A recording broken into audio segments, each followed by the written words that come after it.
রিমারে সারা বাড়ি খুঁজেও কোথাও পাই নাই। ঘরে দেখছো? ঘরের ভিতর বাহির কোনো জায়গায় বাতরাহি নেই। বাড়িতে কোনো বাইরের মানুষ আইছিল? না, কেউ তো আসে নাই। আমি তো বিকেলের দিকে দুইটা বোরকা পরা মহিলা বাড়ি থেকে বাইরেতে দেখছি।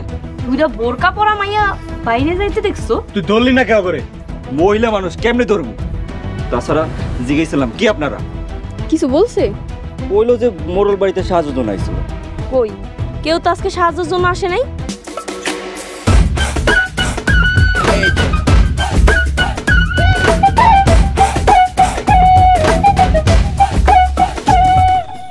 ভাবি আমারে হলুদ দিবা না? রিমা তুমি এতক্ষণ কই আছিলা? আমি তো দরজার পিছনে শাড়ি পরতেছিলাম। আর তোমরা কইতেছো রিমা নাকি বাড়িতে নেই। চলো রিমা, তোমার হলুদ মেহেন্দি দিই। রিমা, তুই গায়ে হলুদ দিবি? তুই কইতাছস? কেন দিব না কেন? আমার বিয়া বইলা কথা, আমার কি কোনো সকালত নাই?